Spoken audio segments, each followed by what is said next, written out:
بعد فرئيس هذه الحفلة المفجل أو ضيوف العظام القادمون من مختلف المكان وأساتذة الكرام শুধু জ্ঞানী গুণী আল্লাহ ওয়ালা মুআজ্জাজ মুহতারাম নামাজি রোজাদার টুপি তসবিহ নামাজের মুসাল্লা দরদি আমার মুসলমান ভাইজানেরা, বিশেষত আজকের এই বেহেশতের বাগানের উপস্থিত বয়োজ্যেষ্ঠ মুরব্বী আমার আল্লাহওয়ালা বাবাজিরা, আল্লাহর হাজি বান্দারা, হাফেজে কোরআনেরা, শরিয়তের আকাশের উজ্জ্বল নক্ষত্র, আমার স্নেহের আদরের ভালোবাসার কচি কচি বাচ্চারা, শরিয়তের জমিনের দামাল ছেলের আজকের মাহফিলের খাদেমান আয়োজক বিন্দু, কমিটির যুবক জওয়ান, দূর দূরান্ত থেকে আগত হযরত, আল্লাহ পাকের দরবারে লাখ শুকরিয়া।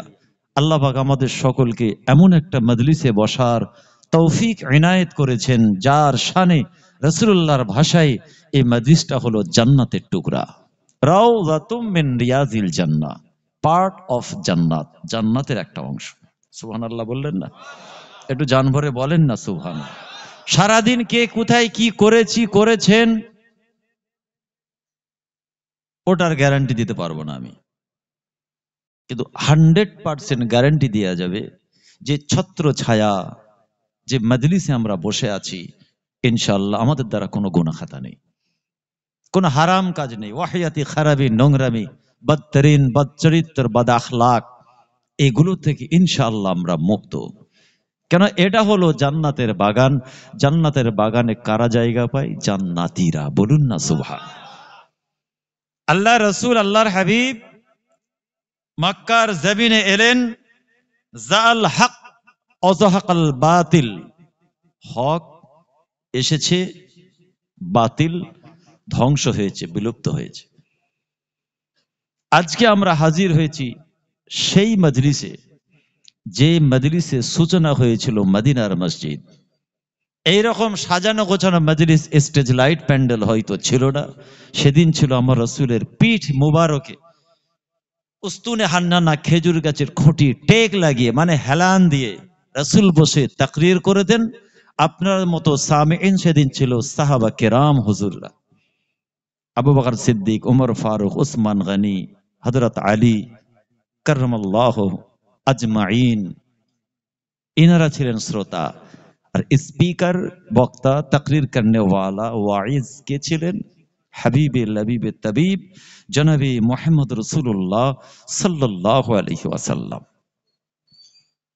আজ পর্যন্ত বিশ্বে যত ইসলামিক ইউনিভার্সিটি হয়েছে আর কিয়ামত পর্যন্ত যতগুলো হবে, সবার থেকে উচ্চমানের ইউনিভার্সিটি ছিল মদিনার মসজিদ। প্রফেসর বলেন, তাকরীর করনে ওয়ালা বলেন, সেদিন ছিলেন আমার রাসূল, আর শ্রোতা ছিলেন সাহাবীরা। তার কোটি কোটি ভাগের একটা অংশ এটাও। কেন? এটা হচ্ছে কোরআনের মজলিস, হাদিসের মজলিস, শরিয়তের মজলিস, চরিত্র গঠনের মজলিস, মাকারিমুল আখলাক, চরিত্রবান হওয়ার মজলিস, চরিত্র পরিবর্তন করে সিরাতুল মুস্তাকিমের পথ অন্বেষণ করা, সার্চ করার মজলিস। এটা কিছু নেওয়া, জানা, জ্ঞান অর্জন করার মজলিস। দোয়া চাই আল্লাহ আজকে আমাদের বলা, শোনা, আশা, আল্লাহ আপনি নাজাতের ওসিলা বানিয়ে দিন, বলুন আমিন। ইসলামের খুঁটি কটা? 5টা। ইসলামের খুঁটি কটা? 5টা। ঈমান, আকীদা, কালমা একটা, নামাজ রোজা 3টে, আর 2টো কি? হজ, আর একটা কি? যাকাত। আমি আর একটা এক্সট্রা দিলাম, কুরবানি। তাহলে 5টা খুঁটির উপর দাঁড়িয়ে আছে ইসলাম, তাই তো নাকি? আপনার যে বাড়িটা করেছেন বিল্ডিং এ, তার ধরুন 4টে কি 5টা খুঁটি আছে, ঢালাই দিয়ে দিলেন, ওটাও একটা ঘর তো নাকি? খুব তাড়াতাড়ি বলেন, ঘর তো একটা। ওটারও 5টা খুঁটি আছে, ঢালাই হয়েছে, সুন্দর করে একটা বিল্ডিং কনস্ট্রাকশন সাজিয়েছেন, ওটাও একটা বাড়ি। কিন্তু ওটা ব্যবহার যোগ্য নয়, থাকা যাবে না। হ্যাঁ, বৃষ্টির পানিটা হয়তো গায়ে না পড়তে পারে, ওর দেওয়াল নাই, ওর ফার্নিচারের কাজ হয়নি, মেঝে হয়নি, লাইট নেই, ইলেকট্রিক, পানির ব্যবস্থা কিছুই নেই। তাহলে 5টা খুঁটি থাকলেই ঘর হয় না, তাই তো নাকি? 5টা খুঁটি থাকলে হবে কি? শীতের সময় জানালা দরজা থাকতেই হবে, আবার রুম হিটার হলে ভালো হয়, আবার লাইট থাকতে হবে, পানির ব্যবস্থা, বাথরুম, অ্যাটাচ বাথরুম থেকে শুরু করে কি না আছে। ইমান ঠিক আছে, কালমা ঠিক আছে, নামাজ আছে, রোজা আছে, আপনি জান্নাত কিন্তু খুঁজতে যাবেন না। প্যারে হাজিরিন, take it mind with heart, always be positive and open minded. সর্বদা আমাদের পজিটিভ থাকতে হবে, পজিটিভিটি শেয়ার করতে হবে। নেগেটিভিটি আমরা হব না, নেগেটিভিটি শেয়ার করব না। এটাই হচ্ছে আল্লাহর রসুলের নীতি, আদর্শ, তরিকা, সুন্নাত। পাঁচটা খুঁটি যদি আমাদের জান্নাতে যাওয়ার মাধ্যম হতো, তাহলে আল্লাহ পাক কেন কোরআনে বাপ মার কথা বললে? কেন সুদ ঘুষ হারামের কথা আছে? কেন আল্লাহ কোরআনে স্বামী স্ত্রীর জিন্দেগির কথা কোরআনে আনলেন? এগুলো তো কোরআনে তাহলে নিশ্চয় আল্লাহ আনতেন না। রাসূলুল্লাহ হাদিসের পাতায় পাতায় হক না হক কেন এলো? সত্য মিথ্যা, ন্যায় অন্যায়, জুবান নামিমা, গীবত, জিনা, শিরক, এগুলো তাহলে কি? এগুলো হচ্ছে আপনার বিল্ডিং এর মেঝে, দরজা, জানালা, ইলেকট্রিসিটি। বোঝা গেল? আবার আপনি প্যারিস করলেন, ঘরে রং করলেন, কি ভালো বিদেশি মার্বেল লাগালেন, ইত্যাদি ইত্যাদি, সবগুলো মিলিয়েই কিন্তু ওটা আপনার ড্রিম হাউস। আর এখানে নামাজের গুরুত্ব যেমন ইসলাম দিয়েছে, মনে রাখবেন বাপ মার চোখের পানির মূল্য ইসলাম দিয়েছে। বলুন না সুবহান। অতএব ধর তক্তা মার পেরেক একটা কথা আছে, এদিকে চলে কিনা জানি না, আমাদের দিকে খুব চলে। ধর তক্তা মার পেরেক মানে একটা বিল্ডিং এ ঢালাই করতে হবে, বাড়িওয়ালা বলছে আমার 3 দিনে করতে হবে। তোমার যত টাকা লাগে লাও, মিস্ত্রিকে বলো। মিস্ত্রি বললো সম্ভব 3 দিনে? 1 মাস লাগবে সর্বনিম্ন। বলছেন আমার 3 দিনে চাই। মিস্ত্রি বললো ঠিক আছে, আরো বেশি জন আনলো, জোগাড়ে লোকজনের দাঁড় করিয়ে বললো একজন খালি তক্তা ধরে যা, একজন মেরে যা। ও ঢালাই পড়বে কি থাকবে দেখার দরকার নেই, বিল্ডিংটা থাকবে কি থাকবে না, তো সেন্টারিং কমপ্লিট হবে না। ও ধরেছে তক্তা, মেরেছে পেরেক, যেমনি ঢালাই ফেললো ভেঙে পড়ে গেল। আপনার আমার জিন্দিগির ওই অবস্থায় দাঁড়িয়ে আছি ইসলামিক প্ল্যাটফর্মে, কিন্তু আমরা একটা নীতি আদর্শ নিজেরা বানিয়ে নিয়েছি। নামাজটা পড়ো, রোজাটা রাখো, ইমান তো ঠিক আছে, আমি গরিব মানুষ, আমার হজও নেই, জাকাতও নেই। বলুন রেহাই মিলবে? খুব সূক্ষ্ম এবং টাফ বিষয়টা ধরে, যেহেতু সময় সংক্ষেপ। আমার ইমান ঠিক আছে, আমি আল্লাহকে তো বিশ্বাস করি, ইমান আছে। তাসদিক বিল কলব, ইকরার বিল লিসান ইজ ইকুয়াল টু কলব, হৃদয়, হার্ট, কালমা একটা পার্ট, একটা খুঁটি। 2 নম্বর নামাজ, 3 নম্বর রোজা। গরিবের জন্য হজও ফরজে আইন নয়, আর যাকাতও ফরজে আইন নয়। এই তিনটের উপর বেশ করে আপনি জান্নাতের স্বপ্ন দেখলেন কেন? ছেলেটা কথা কি বোঝা গেছে আমার? আমি ধরলাম আপনি পয়সাওয়ালা, 5টাই করবেন, হজও করলেন, তারপরেও আপনার নাজাত পাওয়া রিস্ক, রেহাই পাওয়া যাবে না। দুনিয়া নিয়ে আপনাকে ভাবতে হবে, আখেরাত নিয়ে ভাবতে হবে। 5টা খুঁটি পড়ে,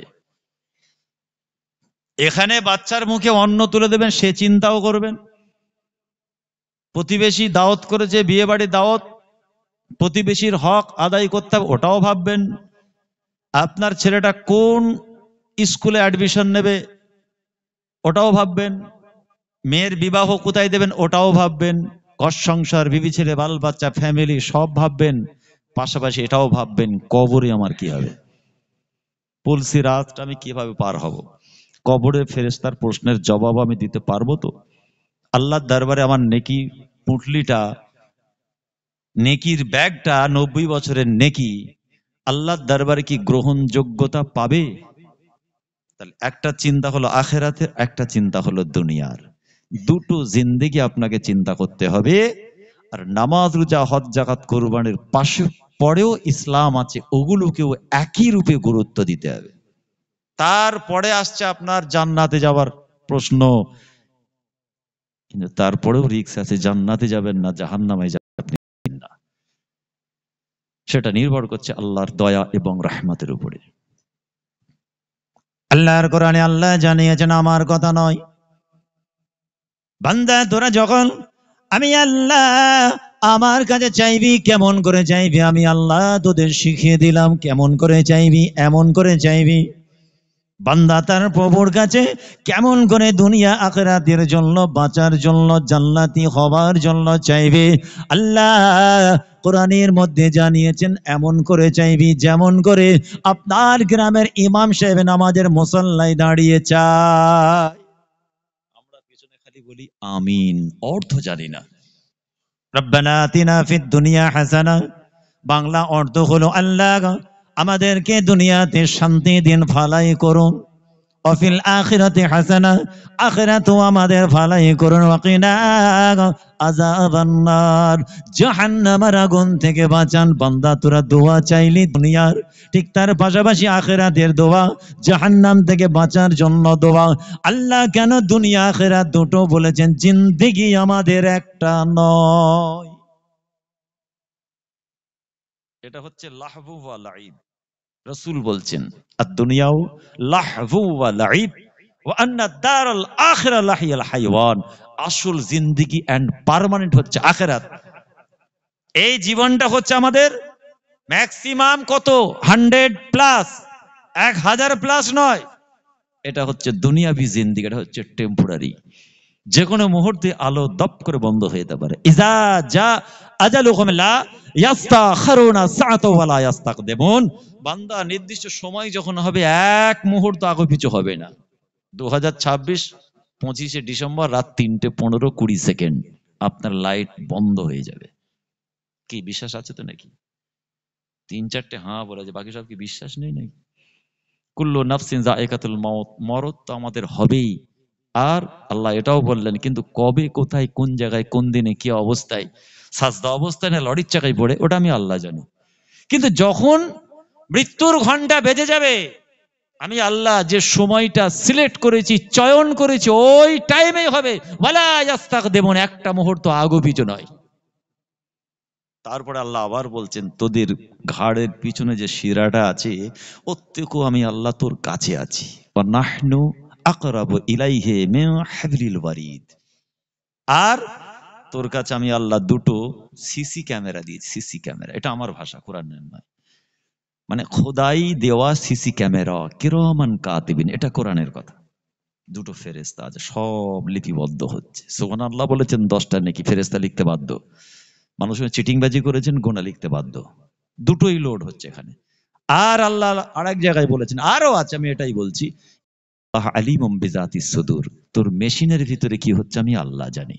অতএব আল্লাহর জমিনে কোন রকমের ধোকাবাজি, চিটিংবাজির উপায় নেই। তাহলে আমি তো গোড়া বেঁধে দিলাম, তাহলে এই দুনিয়াতে আপনার কি আছে বলুন? বলুন আপনার কি আছে? কিচ্ছু নেই।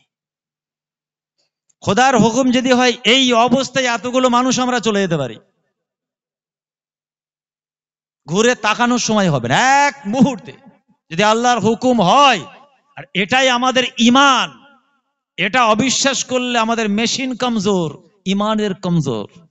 কারণ আল্লাহর হুকুম যদি হয় আমি সহ সবাই এখানেই, এটাই আমাদের বিশ্বাস। তাহলে দুনিয়াতে আপনার আমার বলে কিচ্ছু নেই। কি আছে? যেটুকু ভালো কাজ করবো ওটা আমলে জিন্দেগি। এটা যদি করে যেতে পারি তবেই নাজাত। এই আমলি জিন্দেগি করতে গিয়ে আমরা বিভিন্ন রকমের ফিরকায় ভাগ হয়ে গেছি। কে বলছে নামাজ রোজা করলেই আর চিন্তা নেই, কে বলছে সব করার দরকার নেই, নামাজ মনে মনে। কি এটা হচ্ছে তো নাকি? কেউ বলছে এখানটা বাঁধলেই জান্নাতে ঢুকে যাবে, কেউ বলছে এখানটা হলে তবে জান্নাতে যাবে। হচ্ছে তো নাকি এটা? কেউ বলছে নবী সানে সালাম বসলেই হবে, কে দাঁড়াতে বলেছে? কেউ বলছে দাঁড়াতেই হবে, তাহলে কাফের হয়ে যাবে। আবার কেউ বলছে যে দাঁড়িয়ে পড়বে সে কাফের হয়ে যাবে, হারাম। ফিতনা আমাদেরকে ঘিরে ফেলেছে, পুরো ঘিরে ফেলেছে। রাসূলুল্লাহ একটা হাদিস এসেছে, বাদিরু বিল আমাল ফিতনান, মিশকাতের হাদিস। নবী বলছেন সাহাবা তোমরা বেশি বেশি আমল করো তাড়াতাড়ি, কেন ফিতনা তোমাদেরকে গ্রাস করে ফেলবে। আখেরি জামানার পিরিয়ড চলছে, আমাদেরকে ঘিরে রেখেছে, যে কোনো মুহূর্তে আমাদের ফিতনা গ্রাস করবে। এটাও বলেছেন সকাল হচ্ছে তার ইমানদার মুমিন মুসলমান, সন্ধ্যা হচ্ছে বেঈমান। আবার সন্ধ্যাবেলা সে ইমানদার, তার সকাল হচ্ছে বেঈমান। এই মধ্যখানের সময় এমন কিছু কাজ আমাদের হয়ে যাবে, কথা বলতে বলতে, হাসি ঠাট্টা করতে করতে, চায়ের দোকানে চা খেতে খেতে এমন কিছু কাজ হয়ে যাবে, ইমান থাকবে না আমাদের। অতএব আমাদের ইমান আমল বাঁচিয়ে সত্যি শক্তভাবে চলতে হবে। আর দুনিয়ার চিন্তা যদি 4 আনা 25 পয়সা হয়, আখিরাতের চিন্তা 10 পয়সাও করতে হবে। দুনিয়া ছাড়া দিন নয়, দিন ছাড়া দুনিয়া নয়। আল্লাহ রাসূল তাই আরাফার ময়দানে বলেছিলেন, লাস্তু আখশা আলাইকুম আন তাশরাকু বা'দি ওয়ালাকিন আখশা আলাইকুমুদ দুনিয়া আন তানাফাসু ফিহা। আমি মুহাম্মাদুর রাসূলুল্লাহ, তোমাদের নিয়ে আমি রাসূল চিন্তিত নয়। আমি চিন্তিত কিসের নিয়ে? লাস্তু আখশা আলাইকুম আন তাশরাকু বা'দি, আমার পরে তোমরা শিরক বিদআতে লিপ্ত হবে। লাস্তু আখশা, আমি রাসূলুল্লাহ ভয় করি না। ওয়ালাকিন আখশা, কিন্তু আমি রাসূলুল্লাহ আমার বড় ভয় হয়। আলাইকুমুদ দুনিয়া আন তানাফাসু ফিহা, তোমাদের উপরে দুনিয়া প্রাধান্য বিস্তার করবে, দিন ছেড়ে তোমরা দুনিয়ায় মেতে যাবে, এটাই হলো আমার ভয়। এই বক্তব্য রাসূল রেখেছেন আরাফার ময়দানে, হজ্জাতুল ওয়াদা, বিদায় হজ থেকে ফেরার পথে একটা উঁচু জায়গায় দাঁড়িয়ে রাসূল সেদিন জীবনের শেষ ওয়াজ করেছিলেন কিছু মূল্যবান কথা। তার একটা পাঠ বললাম। নবী সেদিন বলেছেন, আমাদের কেন রাসূল চিন্তিত নয় যে আমরা শিরক করব ইনশাআল্লাহ। আমরা যত মানুষ আছে আমরা কেউ শিরক করি না। 1000, 10,000, 20,000 লক্ষে একটা মেবি নাও পাওয়া যেতে পারে, কিন্তু আমরা দুনিয়া স্রোতে নিজেদেরকে ভাসিয়ে দিয়েছি। এই জায়গা থেকে আমাদের ফিরে আসতে হবে। আর দুনিয়ার চিন্তা আখিরাত চিন্তা দুটো একসঙ্গে করতে হবে, না হলে নাজাত পাওয়া রিস্ক হয়ে যাবে। আপনি নামাজ পড়েছেন, আল্লাহর হক আদায় করেছেন, কিন্তু আপনি জানেন না নামাজের নেকিটার প্রোটেকশন কেমন দিতে হয়। ঠান্ডার জন্য আমি জ্যাকেট পরেছি, মাথায় জড়িয়েছি, পায়ে মোজা, শাল ঘুরছি, কেন? ঠান্ডা যেন না লাগে। আপনিও লাগিয়েছেন, তাই তো নাকি? তাহলে এটা আমরা সুস্থ মস্তিষ্ক অধিকারে বুঝি। গরম পড়লে কি করতে হয়, ঠান্ডা লাগলে কি করতে হয়, আবার বৃষ্টি পড়লে ছাতা ধরতে হয়, জানি তো, কিন্তু এটা তো বুঝি না। সারা রাত তসবিহ পড়লাম, ওই নেকিটা কি করে প্রোটেকশন দেওয়া যায়? এই কথা বোঝা যাচ্ছে তো নাকি? বোঝা যাচ্ছে তো? কিন্তু এটা কেন বুঝি না? 80 বছর নামাজ পড়লাম, নামাজের নেকিটা আছে। রোজা তো রাখছি, রোজার নেকিটা আছে। হ্যাঁ, থাকবে তখনই যখন আপনার কলব মেশিনটা ছিদ্র মুক্ত হবে, ভাইরাস মুক্ত হবে, ভেজাল মুক্ত হবে। আপনার হাতের দ্বারা মুখের ভাষায় যখন মানুষ কষ্ট পাবে না, আপনার স্ত্রী যখন আপনার ব্যবহারে খুশি থাকবে, আপনার স্বামী যখন আপনার ব্যবহারে খুশি থাকবে, বাপ মা যখন আপনার উপরে খুশি দোয়া চাইছে, মনে রাখবেন আপনার নেকির প্রোটেকশন আছে। প্রতিবেশী আপনার ব্যবহারে মুগ্ধ, ক্ষুব্ধ নয়। ছেলে মেয়েদের হক আপনি আদায় করেন, ছেলে মেয়েরাও বাপ মার হক আদায় করছে, তারপর নেকির প্রোটেকশন আছে। আর যদি ছিদ্র যুক্ত আপনার ইমান আকীদা কলব মেশিনটা হয়, 70 বছর নামাজ পড়েছেন, নেকির পুঁটলি কিন্তু জিরো। বলো হুজুর আপনি এসব কি দেখতে পাচ্ছেন নাকি? তাই তো নাকি? লা ঈমানা লিমান লা আমানাতা লাহু, আমার কথা নয়, আপনার নবী বলেছেন যে আমানতের খেয়ানত করলো তার ঈমান নাই। লা দীনা লিমান লা আহদা লাহু, আমি মুহাম্মাদুর রাসূলুল্লাহ বলছি যদি ওয়াদা ভঙ্গ করো তার দিন নাই। আপনি আমাদের নেকি আল্লাহ দিয়েছেন, কিন্তু আমানতের খায়ানাত ওয়াদার খেলাফ করেছেন, আপনি শাস্তি পেলেন। ব্যালেন্স করুন হিসাব আপনি। ইন্নাস সালাতা তানহা আনাল ফাহশাই ওয়াল মুনকার, আল্লাহর কোরআন জানিয়েছে নিশ্চয় একজন নামাজি যখন নামাজের পাবন্দী হবে, ফরজিন ইবাদত যখন আমরা নামাজের পাবন্দী হব, আল্লাহ রাসূল জানালেন তার কাছ থেকে ওয়াহিয়াতি, নোংরামি, খারাপি, বদচরিত্র, যত খারাপ দিক আছে নামাজ আদায় করার জন্য আল্লাহ ওই খারাপি থেকে আল্লাহ তাকে প্রোটেকশন দেবেন, বাঁচিয়ে দেবেন। বলুন সুবহানাল্লাহ। একজন নামাজি সুদের ব্যবসা করবে না, যদি নামাজও পড়ে সুদের ব্যবসাও করে, নাউজুবিল্লাহ, আল্লাহ কি তাহলে কোরআনে ভুল বলেছেন? একজন নামাজি জেনা করবে না, মার্ডার করবে না, বাপ মাকে মারবে না। যদি সে নামাজ করে, 3টে অপরাধ যদি করে, তাহলে হিসাব আপনি করুন।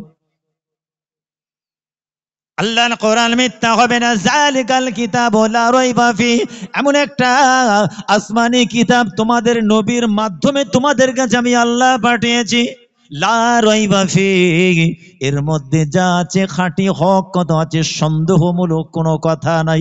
অতএব কোরআন ঠিক বলেছে, আপনার নামাজে ব্যাধি আছে, নামাজ নামাজ পড়লে আপনি মিথ্যা ছাড়বেন, হারাম ছাড়বেন, ঘুষ ছাড়বেন, বাপ মাকে মারবেন না, স্ত্রীকে মারবেন না, মানুষের জমি দখল করবেন না, মানুষের পিছনে করবেন না, নামিমা করবেন না। নামাজও পড়ছেন, ওটাও করছেন, মানে আপনার নামাজ হয়নি। না হুজুর আপনি কি করে জানলেন? আমি বলছি না, আল্লাহর কোরআন বলছে যে নামাজি হবে, জায়গা দখল করবে না, জোর করে পেশি বলে, ঠান্ডা দেখিয়ে কেউ। আপনি ওটাও করছেন, আবার কপাল কালো করেছেন, মানে নামাজ পড়েছেন, নেকির পাল্লা কিন্তু জিরো, দুনিয়া আখিরাত দুটোই বরবাদ। আল্লাহ রাসূল আবার জানালেন, আমলিক আলাইকা লিসানিকা ফাহুয়া নাজা, তোমরা তোমাদের জিহ্বাকে একটু রুখে নাও, জুবানে তালা চাবি মারো, ঠোঁটের অপব্যবহার বন্ধ করো। আমি রাসূলুল্লাহ বলছি খোদার কাছে নাজাত হবে। অফি হাদিসিন উখরা, আল্লাহ রাসূল আবার জানালেন, আল মুসলিমু মান সালামাল মুসলিমুনা মিন লিসানিহি ওয়া ইয়াদিহি, আপনার হাতের দ্বারা, মুখের ভাষায় যদি জনগণ মার খায়, কষ্ট পায়, দুঃখ পায়, আপনি এখনো পাক্কা মুমিন, মুসলমান নয়। কোথায় মসজিদে যাচ্ছেন জামাত ধরতে, রাসূল বলছেন আপনি মুসলমানই নয়। কোথায় ছুটছেন তাকবীরে উলা ধরতে, জুবানে লাগাম দিন। বিররুল ওয়ালিদাইন, বাপ মার হক আদায় করুন, তাবেদারি করুন, বাপ মার ফরমান বরদার হন, স্ত্রীর হক আদায় করুন, স্বামীকে অ্যাপ্রিসিয়েট করুন, তাকে তার হক আদায় করুন। তার মানে আপনি মনে করেছেন নামাজ রোজা করলেই জান্নাত, তসবির ভেতর দিয়ে জান্নাত দেখছে। কি এটা হচ্ছে না? হয়নি? আপনাদের চন্ডিহাটি হয়তো হয়নি, কিন্তু হচ্ছে তো। আল্লাহ রসুলের দরবারে সাহাবারা আছেন, আল্লাহ রসুল কোন এক সময় বলেছিলেন, বুখারীর হাদিস, আয় আমার সাহাবারা, তোমরা কি সবাই জান্নাতে যেতে চাও? ক্বালু বালা ইয়া রাসূলুল্লাহ, ইয়া হাবিবাল্লাহ, আমরা সবাই যেতে চাই। আমাদের মা বাপ আপনার কদমে কুরবান হয়ে যায় হুজুর। পরোয়া করি না হুজুর, একবার আপনি বলুন, একবার আপনি বলুন কি আমল করতে হয়, কি ইবাদত করতে হবে হুজুর বলুন। আল্লাহ রাসূল সেদিন আওকাতিস সালাত, নামাজের কথা বললেন না, রোজার কথা বললেন না, হজ যাকাত কুরবানি তাসবিহ জিকির দান খায়রাত ইশরাক তাহাজ্জুদ নফল, না না না, কোন ইবাদতের কথা রাসূল বললেন না। তাহলে এরপরে কিছু আমল আছে? হ্যাঁ, ইবাদতের বড় বড় খুঁটি নামাজ রোজা, তাই তো নাকি? নবী কিচ্ছু বললেন না। আল্লাহ নবী বললেন দুটো দুটো কাজের গ্যারান্টি দাও, দুটো আমলের গ্যারান্টি দাও, জান্নাতের গ্যারান্টি আমি রাসূল দেব। শুধু তাই নয়, তোমাদের জান্নাতে পৌঁছে দেওয়ার জন্য তোমাদের নবী হবে জামিনদার। বলুন না সুবহানাল্লাহ। আল্লাহ নবী বলেন আমি দায়িত্ব নিয়ে জান্নাতে পৌঁছে দেব। দুটো আমল, তাহলে নামাজ রোজা হজ যাকাত তাসবিহ ইবাদত বন্দেগীর পাশে এমন কি আমল আছে? তার মানে এই পাঁচটা খুঁটির বাইরেও ইসলাম আছে। বলেন, আল্লাহ রসুলের হাদিস সব থেকে নিম্ন মানের হলেও আমি রসুল বলছি তার ইমান জিন্দা আছে, ইমানের জ্যোতি লাইট আছে। কার? যে রাস্তা থেকে একটা ছোট্ট ক্ষুদ্র একটা পিন কাঁটা তুলে দিল, যেটা মানুষকে কষ্ট দিতে পারে। ইজা দেনে ওয়ালি কই চিজ, কষ্ট দেয় এমন কোন জিনিস, আপনি রাস্তায় একটা পেরেক তুলে ফেলে দিন, বাড়ির সামনে একটা পেরেক দেখলেন, যে কোনো বাচ্চার পায়ে লাগতে পারে, কারো লাগতে পারে, কষ্ট হতে পারে, আপনি তুলে দিলেন। এই সামান্য কাজটা যদি আপনি করেন, নবী বলছেন নিম্নমানের হলেও আমি রসুল বলছি ওর ইমান জিন্দা আছে। দেখেছেন ইসলাম কোথায় আছে? আর ঠিক তার উল্টো যদি হয়, আপনার বাড়ির সামনে আমি পেরেক দিয়ে দিলাম, বাইক নিয়ে বেরোবেন, পাংচার হবে, তাহলে কি আমার ফেরেশতা নেকিটা লিখবে? আল্লাহ রাসূল কি জানালেন? দুটো আমলের গ্যারান্টি দাও। এক নম্বর হলো আমার সাহাবারা, তোমরা তোমাদের লজ্জাস্থান শরমগাহের গ্যারান্টির হেফাজতের গ্যারান্টি দাও। দুই নম্বর হলো তোমরা তোমাদের জিহবা জুবানের গ্যারান্টি দাও। আমি মুহাম্মদুর রাসূলুল্লাহ জান্নাতের জামিনদার। নামাজ পড়েছেন আল্লাহ খুশি, সমস্ত মালায়েকা খুশি, কিন্তু মিথ্যা বলেছেন আল্লাহ তার রাসূল নারাজ। হজ করেছেন, যাকাত দিয়েছেন, রোজা রেখেছেন, আল্লাহ আল্লাহ রাসূলও খুশি, কিন্তু বুড়ো বাপ মাকে কষ্ট দিয়েছেন, আল্লাহ এবং তার রাসূল আপনার উপরে নারাজ। আল্লাহর কোরআন জানালো, ওয়ালা তাকুল্লাহুমা উফিন ওয়ালা তানহারহুমা ওয়া কুল্লাহুমা কওলান কারীমা। এটা কি হবে? নামাজি তো হয়েছেন, বাপ মার প্রিয় হয়েছেন। 90 বছর তো নামাজ পড়লেন, মা কোথায় বাপ কোথায় ছেলে জানে না। ছেলে তসবিহ চেনে আর নামাজ চেনে। বলুন, বাপও কোথায় জানে না, মাও কোথায় জানে না, বাপ মাকে খেতে দেয় না। কি আমাদের সমাজের ছেলেরা আছে না নেই? বাপ মাকে চিনতে পারে না। আবিল ওয়ালিদাইনি ইহসানা, আমি আল্লাহ বলছি তাদের সঙ্গে ব্যবহার যেন ভালো হয়, দয়া দেখাও, ভালোবাসা দেখাও। বাপ মা রেজামন্দি, আমি রাসূলুল্লাহ এবং আমার আল্লাহ রেজামন্দি। বাপ মা যদি নারাজ হয়, আমি রাসূল নারাজ শুধু নয়, আমার আল্লাহও নারাজ। কত বড় নিয়ামত আমাদের বাড়িতে আছে, কিন্তু আমরা এত নামাজ রোজা তসবিহ পড়েছি, বাপ মাকে কোনো ভ্যালু দিই না, কিছু মনেই করি না। আল্লাহ রসুলের দিওয়ানা পারওয়ানা, উম্মত উম্মতি, তাবিঈন তাবে তাবিঈন, আইম্মায়ে মুজতাহিদিন, মুফাসসিরিন, উলামা, ইমাম, ফুকাহা, জামানার মুজাদ্দিদ, সবার জীবনী হলো বাপ্পাকে কষ্ট দিয়ে আল্লাহর ওলি হওয়া সম্ভব নয়। একটা ওলির নাম বলুন, সুবহে কিয়ামত পর্যন্ত সময় দিলাম, যিনি বাপ মাকে কষ্ট দিয়ে বাপ মার উপরে অত্যাচার করে আল্লাহর ওলি হয়েছে। পারবে না। একটা আল্লাহর ওলির জীবনী আপনারা খুঁজে পাবেন না। জি, যেমন তারা নামাজকে ফরজ আইন মনে করে আমল করেছে, বাপ মার খেদমতটা ওয়াজিব মনে করে বাপ মার খেদমত করেছে। বাপ মাকে কষ্ট দেয়, একটা হতে পারে একটা জীবনে হয়তো বাপ মার সঙ্গে খারাপ ব্যবহার করেছে, বাপ মাকে হয়তো কষ্ট দিয়েছে, পরে তওবা করে ফিরে এসে বাপ মার খেদমত করেছে। টপ র্যাঙ্কের একজন নাম করা সারাব করে, নাম বললে আপনারা চিনে ফেলেন, হযরত বিশরে হাফি রাহমাতুল্লাহ আলাই, যার অর্থ হচ্ছে নগ্নপাত। তিনি নিজেকে জুতোর সঙ্গে তুলনা করেছেন, জবরদস্ত আল্লাহর ওলি। টপ র্যাঙ্কের সারাবি ছিলেন, নেশাগ্রস্ত ছিলেন একজন, কিন্তু তিনি আল্লাহর ওলি। কি করে হলেন? ফুজাইল ইবনে আয়াজ রাহমাতুল্লাহ আলাই,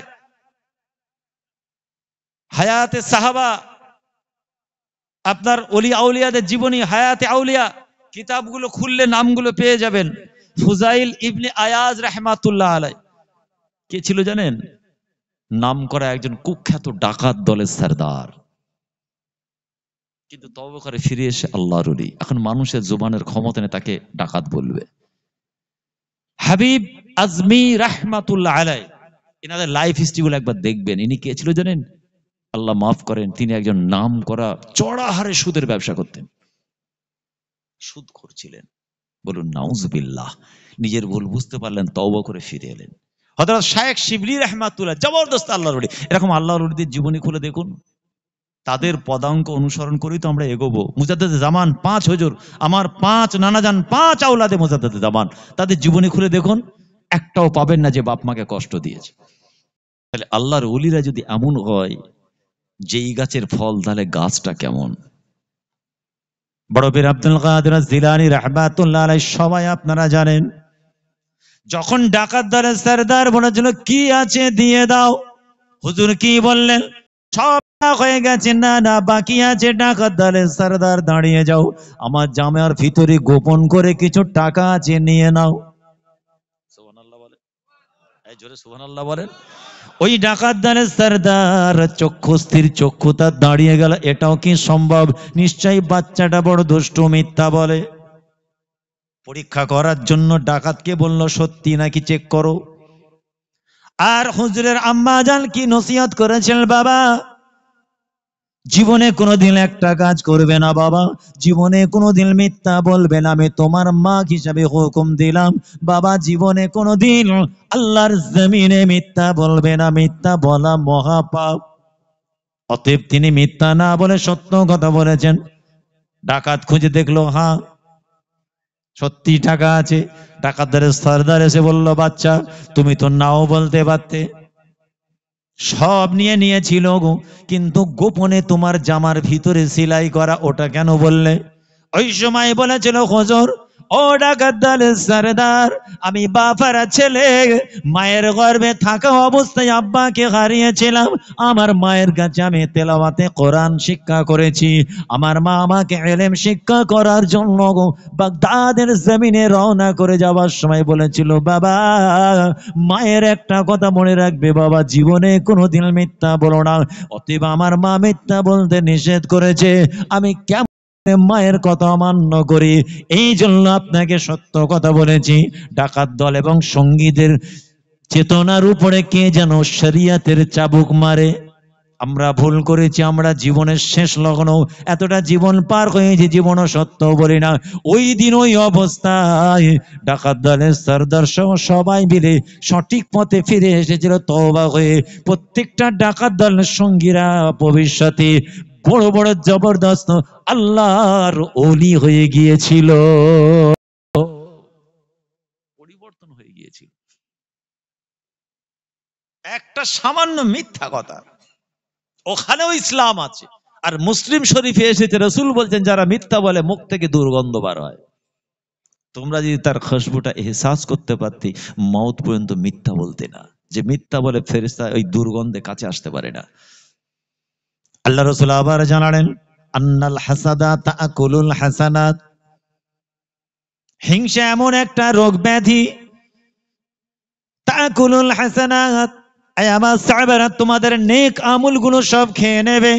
কামা তাআকুলুন নারুল হাদাবা, যেমন শুকনো কাঠকে আগুন খেয়ে ছাই করে দেয়, তোমাদের নেক আমলগুলো সব মিথ্যা বা হিংসা থাকার জন্য সব খেয়ে নেবে। অতএব নামাজে তোমার নামাজ ঠিক আছে, কিন্তু মিথ্যা তোমাকে বর্জন করতে হয়, না হলে ছিদ্র মুক্ত তোমার কালব হবে না। নামাজ পড়ে কিন্তু মিথ্যা বলে, হিংসা আছে, আমিত্ব, অহংকার, রিয়া, তাকাব্বুরি, বড়াই, গীবতকারী, নামিমা করে। নামিমা কি বুঝতে পেরেছেন? নামিমা এটা 80% আমরা করে থাকি। এটা বেশি হয় চায়ের দোকানে। সব থেকে জঘন্যতম জায়গা হচ্ছে চায়ের দোকান। বাজারে চায়ের দোকানে যাওয়া হারাম বলছি না, যান চা খান, কাজ মিটিয়ে চলে আসুন। অনেকে দেখবেন চায়ের দোকানে যাই 2 ঘন্টা বসে আছে। সারা চন্ডিহাটি প্রত্যেকটা বাড়ির খবর ওখানে ডিসকাস হচ্ছে। কার বাড়ির বউ চলে গেছে, কার বিয়েটা ভেঙে গেছে, কার ছেলের সঙ্গে মেয়ের কথা হচ্ছিল 10,000-এ আটকে গেছে, সব আলোচনা। কোন ছেলেটা ফার্স্ট ডিভিশনে পাস, সব আলোচনা। কার বাড়িতে মুরগির ডিম অপরের বাড়িতে পেড়েছে, ঝামেলা হয়েছে, সে খবর ওখানে। আর আপনি চুপ করে বসে থাকবেন, খালি হ্যাঁ বলবেন, ফেরেশতা লিখবে। ওখানে গীবত, নামিমা, সমালোচনা, রিয়া, তাকাব্বুরি সব হয়। নামিমাটা কি একটু বলি, এটাও একটা চরম অপরাধ, যে অপরাধ সম্পর্কে আল্লাহ রাসূল পাক জবানে বলেছেন আযাবে কবর হয়। প্রকাশ্যে নবী বলেছেন আযাবে কবর হবে এই কাজটা করলে। জানেন দুটো জিনিসের কথা বলে হাদিস পাকে এসেছে। লা ইয়াস্তানজিগু মিনাল বাউল, 1 নম্বর, 2 নম্বর হলো আম্মাল আখিরু বিন নামিমা। কোন এক সময় আল্লাহর নবী সাহাবীদের সঙ্গে করে রাস্তা দিয়ে যাচ্ছেন, রাস্তার ধারে দুটো কবরবাসী আছেন, হুজুর দাঁড়িয়ে গেলেন। আল্লাহ রাসূল যখন দাঁড়ালেন, সাহাবীরাও দাঁড়িয়ে গেলেন। আল্লাহ রাসূল তখন কি বলেছেন, আয়ামা সাহাবারা, যাও খেজুর গাছের ডাল ভেঙে আনো। আল্লাহ রসুলের সাহাবা দৌড়ে গিয়ে খেজুর গাছের ডাল ভেঙে এনে রসুল্লাহর হাতে দিলেন। শাক্কান নবী শাক্কায়েন, নবী ভাঙলেন, দুটো ভাগে ভাগ করলেন। গারাসা হাজা ফা গারাসা হাজা, দুটো অংশ নিয়ে দুটো কবরবাসীর বুকে পুঁতে দিলেন। এখানে কটা পুঁতা হয়? 3টে না 5টা? 5টা। ওই শুরু হচ্ছে সেই হাদিস শুরু। ক্বালু লিমা সানাকা ইয়া রাসূলুল্লাহ, ইয়া হাবিবাল্লাহ, হুজুর কেন খেজুর গাছের ডাল পুঁতলেন? আমাদের মা বাপ আপনার কদমে কোরবান হয়ে যায়, হুজুর পরোয়া করি না, বেয়াদবি মাফ করুন। আমাদের একটু জানার ইচ্ছা হয়, কোনদিন আপনাকে খেজুর গাছের ডাল ভেঙে কোন কবরবাসীর বুকে পুঁতে দিতে দেখি না, হুজুর একবার বলুন। আল্লাহ রাসূল সেদিন কি বলেছিলেন? সাহাবারা, অন্য কোনো কারণ নয়, আল্লাহ পাক আল্লাহ রাব্বুল আলামিন আমাকে দেখার বা বোঝার ক্ষমতা দিয়েছেন, তাই আমি রাসূল দেখতে পেলাম। দুজনের কবরে ভয়ঙ্কর আযাব হয়, আমি তোমাদের নবী খেজুর গাছের ডাল তাদের বুকে পুঁতে দিলাম। কেননা খেজুর গাছের ডাল তারাও আল্লাহ তসবিহ পড়ে, বলুন সুবহানাল্লাহ। সামাওয়াতি ওয়াল আরদ, কোরআন পাকে ঠিক এই কথাটা এসেছে। মনে রাখবেন, জমিনের উপরে আর আকাশের নিচে যা আছে সবাই আল্লাহ তসবিহ পড়ে। গাদ্দার মুমিন মুসলমান আমরা পড়ি না, আল্লাহর জমিন ব্যবহার করি, খোদার দেওয়া আইন মানি না, আল্লাহর দেওয়া রেজেক খাই, শরীয়ত মানি না, খোদার দেওয়া শ্বাস প্রশ্বাস ব্যবহার করে নিজেদের লাইফটাকে এনজয় করি আল্লাহর জমিনে, কিন্তু খোদার আইন রাসূলুল্লাহর আইন মানি না। কিন্তু গাছপালা তরুলতা সবাই আল্লাহ তসবিহ পড়ে। নবী বলছেন ইউসাব্বিহু লিল্লাহি মা ফিস সামাওয়াতি ওয়াল আরদ, আসমান এবং জমিনের মধ্যবর্তী যা আছে সবাই আল্লাহ তসবিহ পড়ে। তো আমি খেজুরি গাছের ডাল দিলাম, ওরা তো তসবিহ পড়বে। আন ইউখাফফাফ আনহুমাল আযাব, যদি আল্লাহ তাদের আযাবটা একটু হালকা, খাফফাফা ইউখাফফিফু মানে হালকা, মাফ নয়।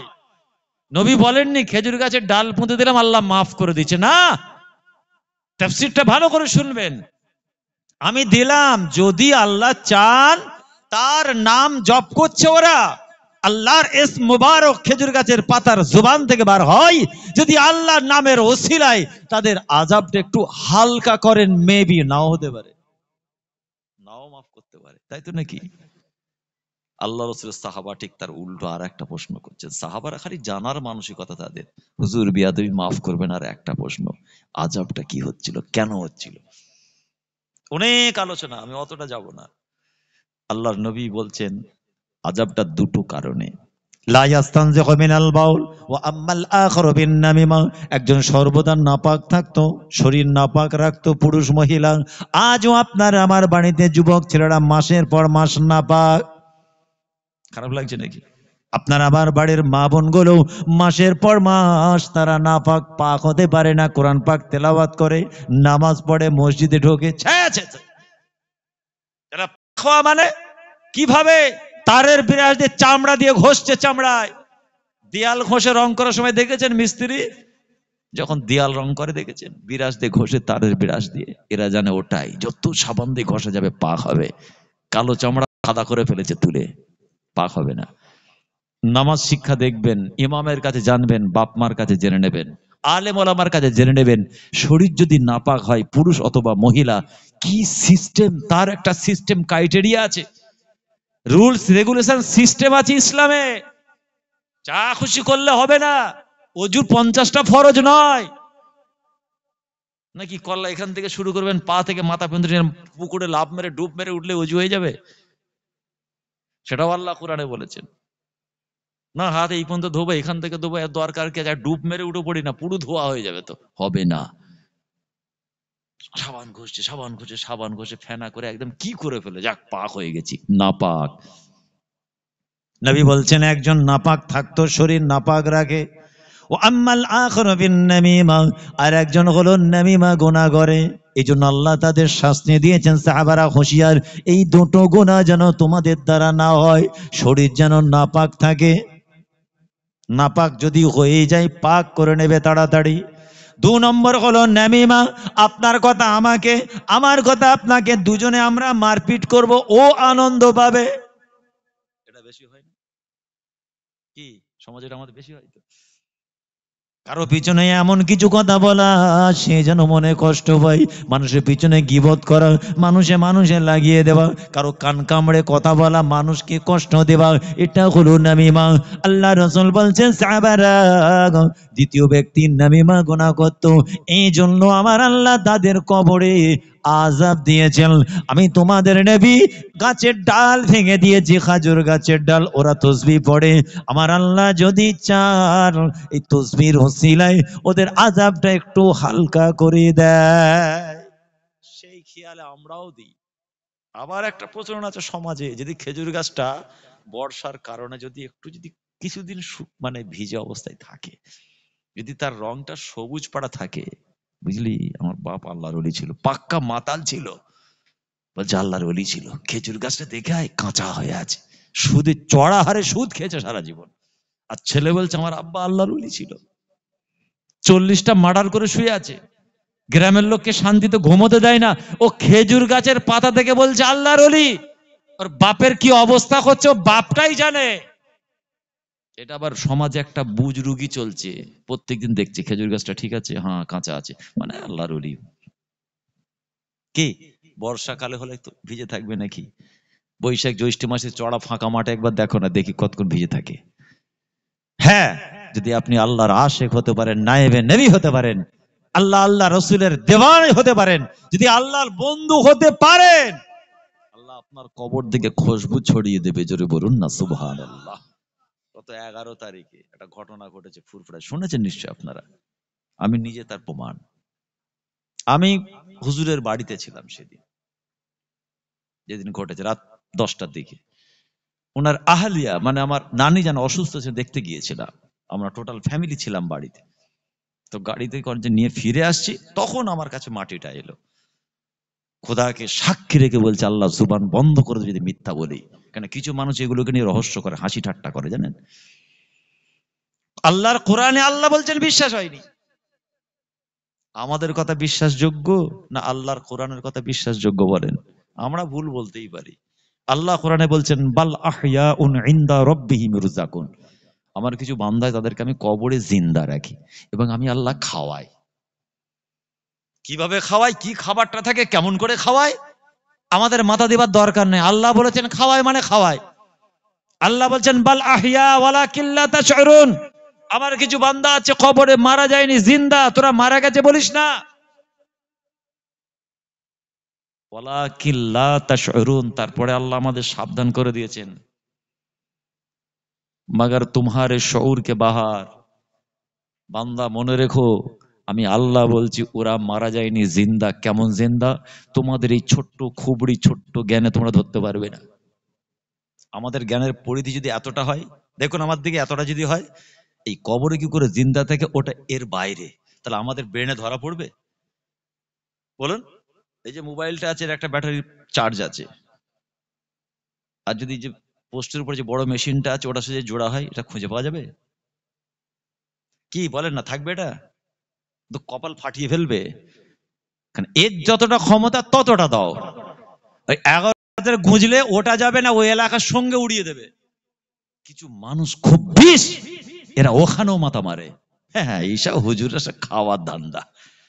মানুষ নাউজুবিল্লাহ চলে গেলে বেঁচে থাকে।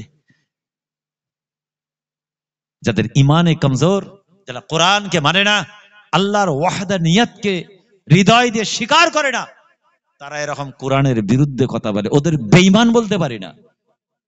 আল্লাহু আলাম ওদের ইমানের অবস্থা কি আল্লাহই ভালো জানেন। কোরআনকে অস্বীকার করলে ইমান থাকে? তো খুশবুটা আপনাদের বলছি, এখনো মাটিটা আমার বাড়িতে রাখা আছে। তো আমি আমাকে যে দিয়েছে না, বলছে বলুন যেটা কি, কি আতর।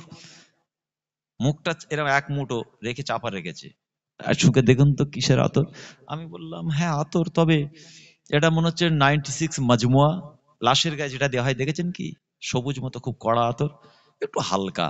যখন হাতটা খুলে দেখছে এক মুঠো মাটি, তখন বলছে হুজুরের কবরের পাশ থেকে খুশবু, মুজাদুজ্জামানের মাজারের চৌহদ্দি আশপাশে পুরো খুশবু ছড়িয়ে গিয়েছিল।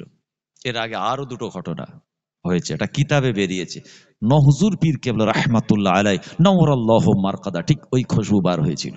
সাহাবাদের জীবনী পড়ুন, আছে এতে অনেক হাদিস আছে। কিন্তু এদের মাথায় শয়তানে পেচ্ছাপ করে দিয়েছে, এরা মানবে না।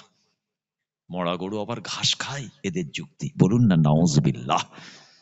এরা বলে মরা গরু আবার ঘাস খায়।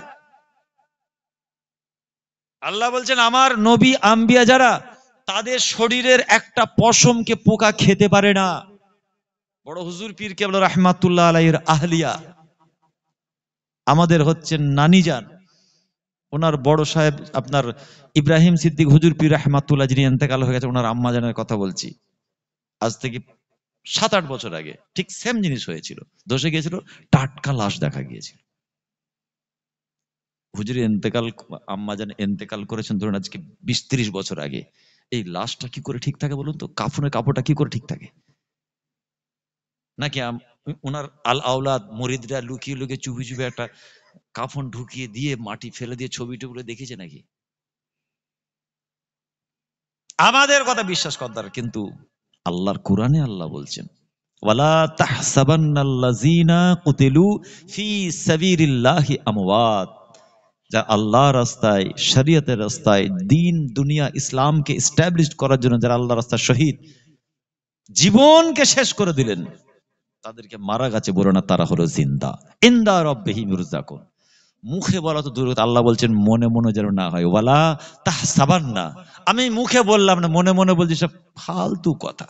বলতে পারি তো মনে, একজন মুখে বললো জানলাম, মুখে বলেছে অপরাধী, যদি আপনি মনে মনেও বলেন এইসব গল্প রে, এসব বাজে কথা মনে মনে ভাবছেন, তাই আল্লাহ ওটাও বারণ করছেন। মানে আল্লাহর বন্ধুদের সামনে বান্দা যদি কিছু বলে, আল্লাহ রসুলকে তাই বলেছেন, হাবিব আপনি বলে দিন যারা আমার বন্ধুদের শানে গোস্তাকিমূলক কথা, বিয়াদবিমূলক কথা বলে, তারা যেন ময়দানে মাহশারে আমি আল্লাহ আমার সঙ্গে যুদ্ধ করার জন্য তৈরি থাকে।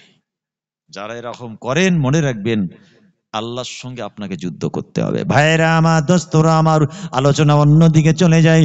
নামাজ, রোজা, হজ, যাকাত, কুরবানির পাশে কিছু কাজ আছে, সেগুলোর যত্নবান হতে হয়। জুবানকে লাগাম দেই, হাতের অপব্যবহার বন্ধ করি, কালবের ট্রিটমেন্ট করি, জুবানের ট্রিটমেন্ট করি, চোখের ট্রিটমেন্ট করি, বাপ মার হক আদায় করি, মুসলমানের হক আদায় করি, প্রতিবেশীর হক আদায় করি, স্বামীর হক আদায় করি, স্ত্রী হক আদায় করি, মানুষের সঙ্গে ওয়াদা পূরণ করি, ওয়াদা ভঙ্গ বন্ধ করি, আমানতের খেয়ানত করি, ইনশাআল্লাহ সুম্মা ইনশাআল্লাহ দুনিয়া আখিরাত দুটোই আপনার আমার কামিয়াব। খুব সূক্ষ্ম জায়গা, আল্লাহ আমাদের হেফাজত করেন, বলুন না আমিন, জোরে বলুন না আমিন। আল্লাহর রসুলের সাহাবা, খুব ছোট্ট এক্ষুনি বলে শেষ করব। আল্লাহ রসুল